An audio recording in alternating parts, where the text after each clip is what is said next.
Hey everybody, what's up? Welcome back to the channel. Been a long time. I have been extremely busy with a lot of model railroad projects over the winter. Sorry I don't really get a chance to film that. A lot of it is just very tiny, tedious stuff.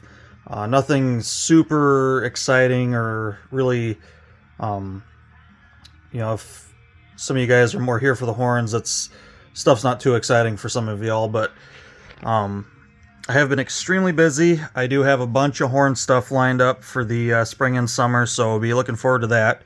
But this video is going to be on a project that I've kind of been messing with for quite a few years now.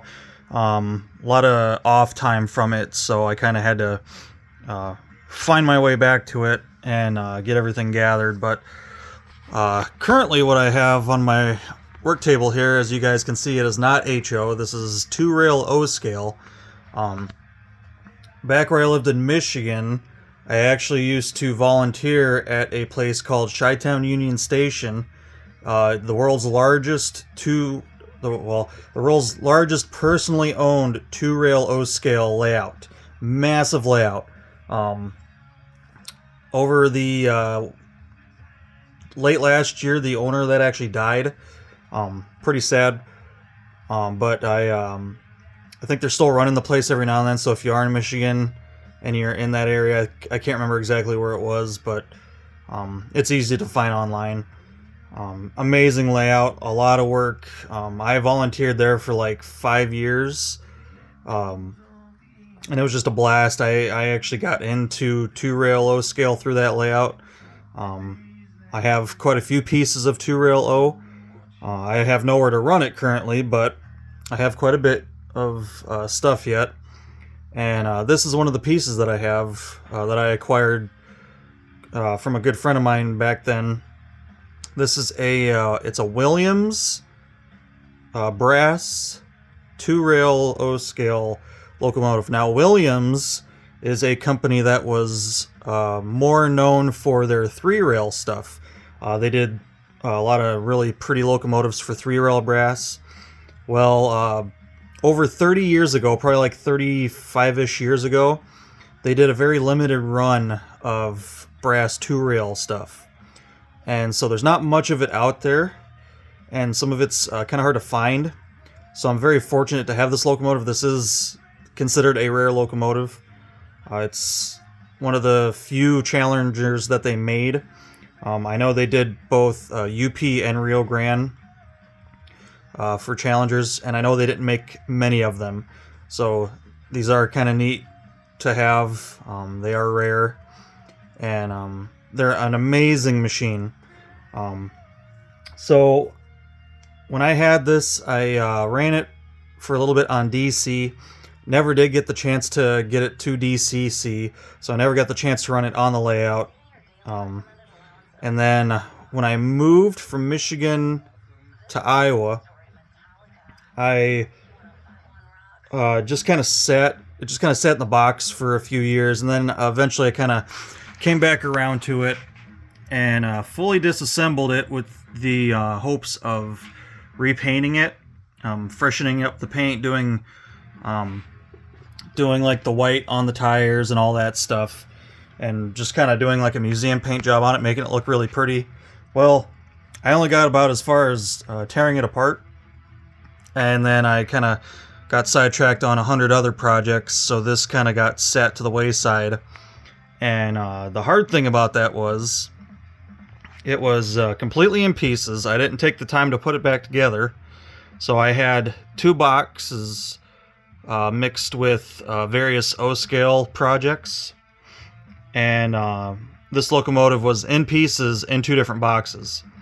Actually, 3 different boxes.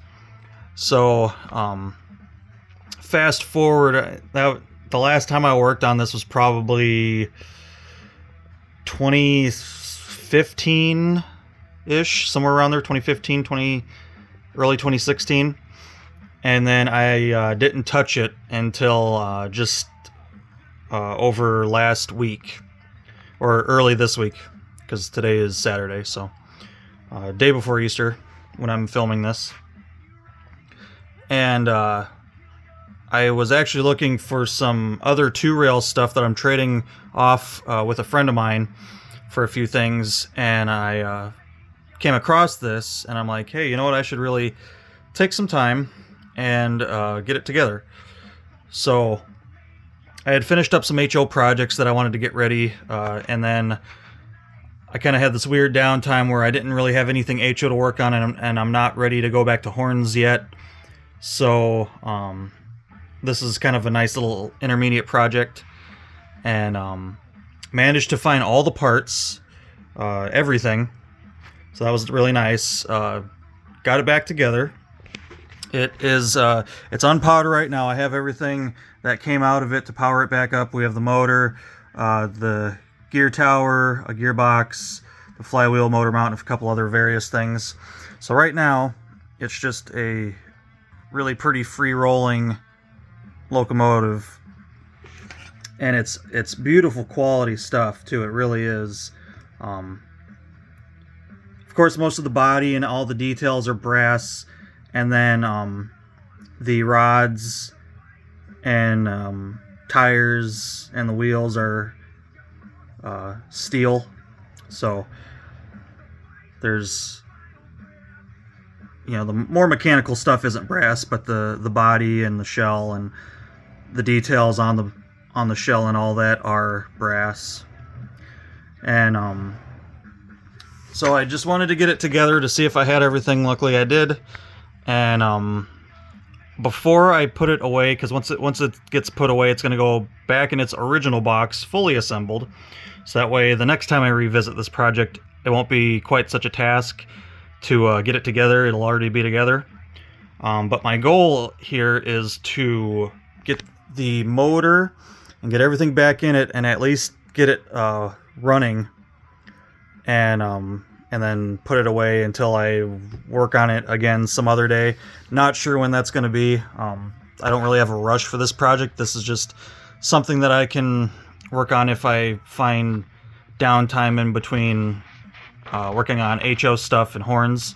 So, but before I put it away for a while, I want to make sure it's all back together, everything's working right. As it sits right now, it rolls along really smooth. I don't have any issues with any of the connecting rods. All that's really smooth running. The bushings, it actually has like a bushings, 2 bushings on each axle for the drivers, and each one of those have a spring in it, so it actually does have suspension. I don't know if you guys can see that. It's got a bit of suspension in it. Just a beautiful model, and it's a really neat thing to have. So I'd like to take a little time and get it back up and going, and then eventually get around to kind of fixing up the paint and doing what I want to from that standpoint. But right now, if I can at least just get everything back together and running, I'll be happy, and kind of go from there. So I figured throw this on the channel. You know, if this is something that you guys might find interesting or just want to watch, I'll do a few videos on it, probably not a whole lot, because I am getting to horn season here shortly. You know, we're already going to be into April here coming up, so horn stuff will be coming back up. And like I said, for you horn guys, I have a ton of projects yet to come. So we'll do some more honk videos, we'll do some more testing, show you some more cleaning projects and stuff like that. So, but in the meantime, we're going to work on this. I'm going to, I have to disassemble it again. And then try to get all the, I got to figure out how it was wired. I don't have a diagram for how it was wired, and it's been so long since I took it apart, I don't remember how it was wired. So I'm going to have to kind of figure that out. I know right now as it sits, it's shorting because when I put it back together, I didn't take the time to pay attention to what sides of the axles were isolated. So I think right now my issue is I have my isolated and contact sides are just random flip-flopped all over the place, so it's picking up power from both sides of the rail, and it's shorting out So I have to try to figure that out. I have no. When I got this locomotive, it didn't have any paperwork with it.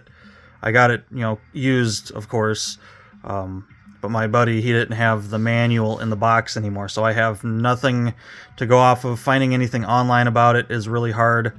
I almost have to get on a forum if I really need help and contact people via that way about this stuff, just because there's not a lot of these out there, so it is kind of a rare thing to find information on. But that's going to be my task, is I'll probably get some video of it disassembled so that way you guys can see the various components. It is a lot of really well built pieces. The front engine here is on a swivel. The rear engine is hard mounted, just like the real locomotive, so it's not like an Athearn Genesis where this engine as well is able to pivot. This is hard mounted, and it is very heavy. The locomotive and tender itself is heavy, plus there is a large lead weight that screws into the bottom of the body, so that adds a lot of weight too. And that weight is actually kind of centered right over the drivers, so it puts a lot of weight on the drivers. This is really high quality stuff, so this isn't like stuff that has drive tires, like rubber replaceable drive tires. This is all steel tires on this. Really nice quality. There's kind of a front shot. I did start to work on it a little bit. You guys can see that the smoke box door is a little bit shinier silver.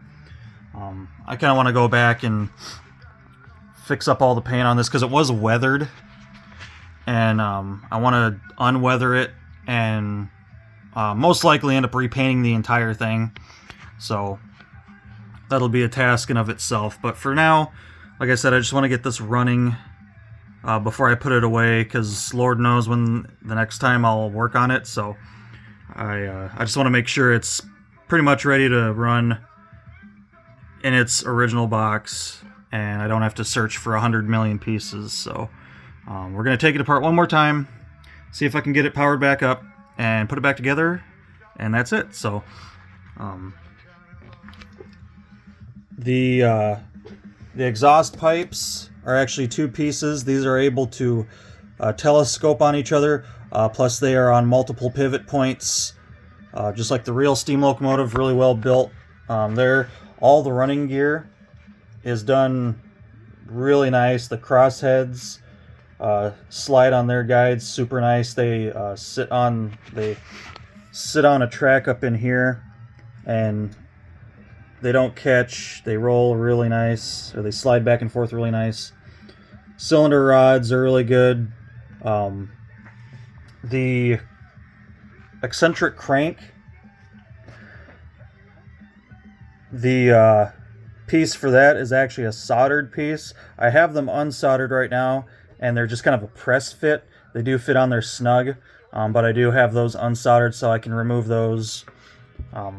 Those, like I said, when I pulled this out of the box, all this stuff was individual parts, so I had to really remember how everything went back together. So that was kind of a task, but I got everything back together. Everything rolls along really good. So my biggest thing now is just figuring out the shorting issue. I know, like I said, I know for sure it's because I have insulated and non-insulated wheels kind of facing not their correct directions, plus the tender too. The locomotive, the way it runs is the locomotive will pick up from one side of the track and the tender will pick up from the other rail. And I got to make sure that it's picking up from the correct sides and there's nothing flipped to where I'm creating a short once I get the motor in there. So yeah, you guys will be able to see this all taken apart. Like I said, I might do a few videos on this, just something to kind of get back into the YouTube thing here. Like I said, just really busy with a lot of model railroad stuff over the winter. I got a lot of Grand Trunk stuff that I've been messing with and working on, so I do apologize that I don't get a lot of that on video. It is just, I don't have a way to really set my phone up nicely and have it just sit there while I work on stuff, so I don't really have the ability of having both my hands all the time. So but yeah, hopefully you guys are doing good. Hopefully you guys had a good New Year, a good Christmas. Hopefully you guys have a good Easter tomorrow. And thank you for sticking around. I know there was kind of a dead spot and I appreciate all the guys that still subbed to the channel while I wasn't making videos. We got quite a few subs over the last year, so really excited for that. Really thank you guys for sticking around, and do look forward to some more content. So I'll just kind of hit a dead spot in the winter where I was just busy on other stuff, and now we're kind of getting back into it. So so that's pretty much going to be it for this video, guys. I'm going to start tearing this apart once I get it down pretty far. I'll get another video for you guys. So hopefully you guys enjoyed the video, and until next time, take care.